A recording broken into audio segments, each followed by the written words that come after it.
After Trump imposed a 10% tariff on all Chinese imports to the U.S., Beijing has decided to target specific American goods with retaliatory taxes. This comes on top of previous measures that increased the tariffs to about 30%.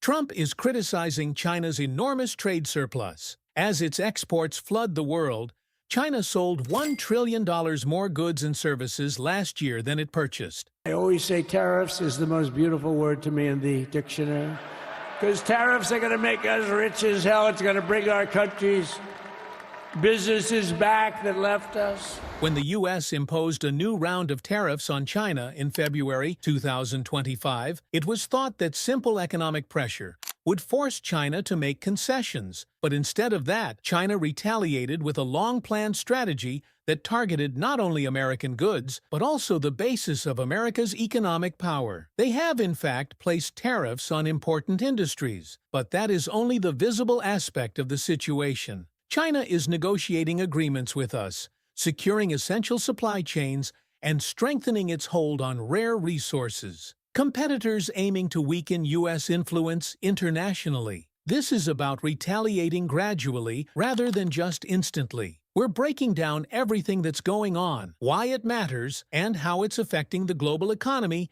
as we shift the balance of power today. By imposing new tariffs on more than $60 billion worth of Chinese goods, the U.S. stoked economic tensions. This wasn't a sudden move. Rather, it was a component of Trump's ongoing campaign to boost American manufacturing. Important industries were impacted by the new tariffs: materials for electric vehicles, computer components, and other necessities for contemporary technology. Although the U.S. presented it as a way to preserve American jobs, the goal was actually to force China to change its trade practices, which led to a reaction that went well beyond trade. China saw it as an assault on its reputation worldwide as well as on its economy. China's response was not hasty or sentimental. Within days, they declared tariffs on $35 billion worth of American goods, focusing on energy, automotive, and agricultural products. However, the locations involved are just as important as the products they targeted. China concentrated on industries associated with important political areas in the U.S., such as oil from Texas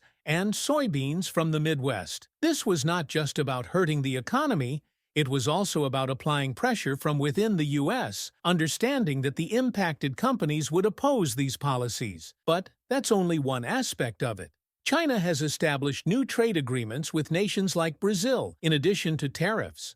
While the U.S. concentrated on exerting pressure, Russia and even Mexico looked for new suppliers to reduce their reliance on American goods. China was developing a new plan in secret. While most people were focused on tariffs, China quietly used one of its most powerful economic instruments. The production of goods like smartphones, electric vehicles, and military hardware requires rare earth minerals. Following the new U.S. tariffs, China now controls more than 80% of the global supply. Consider trying to develop cutting-edge technology without the required raw materials. This is the kind of subtle but significant pressure China is exerting by controlling the resources the world depends on, not through loud threats, but by limiting the export of these materials to the U.S. China didn't stop at farming products.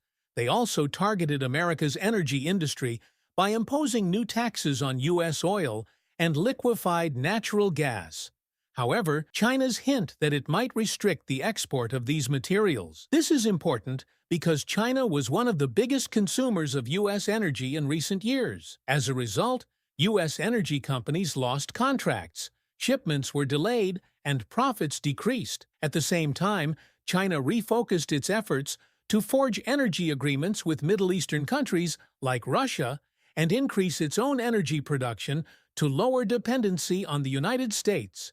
This is not just a temporary problem.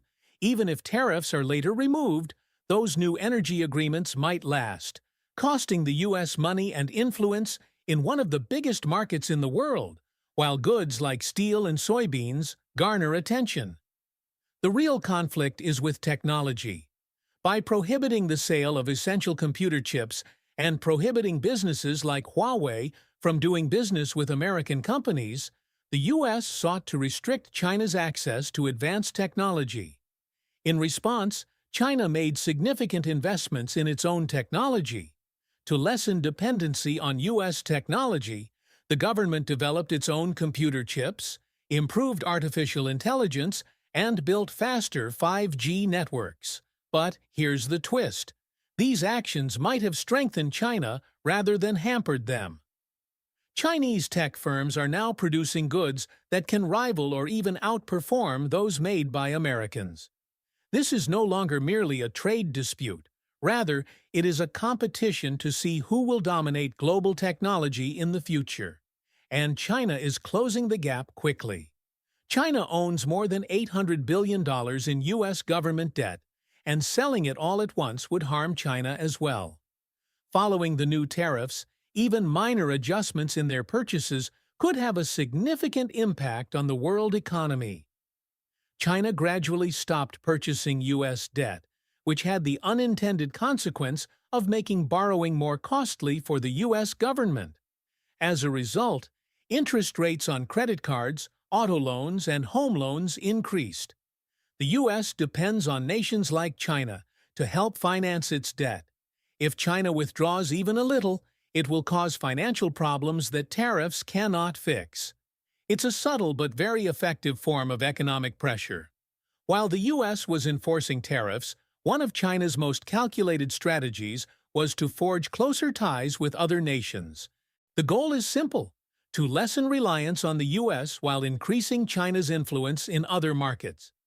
China was establishing new trade agreements with the European Union, Southeast Asian countries, and even bolstering its partnerships with Russia and Latin America. This approach goes beyond simply avoiding tariffs. It seeks to establish a global network in which the U.S. has less influence over American companies. This means that the U.S. will face new competition in markets where it once had a competitive edge as China strengthens its position globally.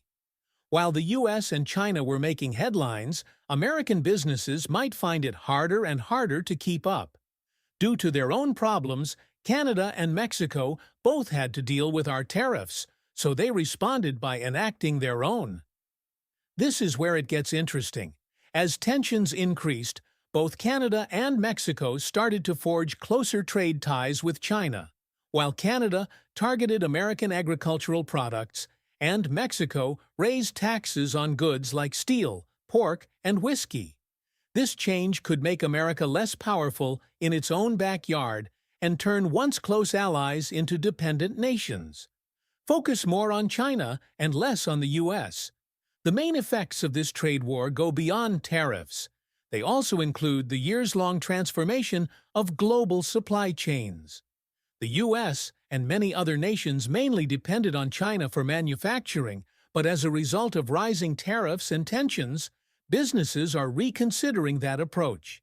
China foresaw this and has been investing in nations like Vietnam, Indonesia, and portions of Africa to create new supply routes independent of us. This trade war isn't just a temporary disruption. It's a permanent shift in how goods are produced and transported globally, and American farmers are among the hardest hit. Partnerships not only help China avoid future tariff risks, but also strengthen ties with developing economies for Canadian companies. This means higher costs to relocate production and longer timelines for adaptation. One of the biggest consumers of Canadian agricultural goods, including soybeans, maize, and pork, was China. However, following the tariffs, China cut back on its purchases, shifting to nations like Brazil and Argentina. For farmers, this meant that their crops had nowhere to go, their prices were dropping, and their debts were rising. Some people got government bailouts to make up for their losses, but that was only a short-term solution. The true problem is that even if tariffs are later removed, China may not return to Canadian farms once they find new suppliers. This is not only an economic problem, it is also a political one. And farming communities are important voters, and their annoyance is forcing Canadian leaders to reconsider their strategy.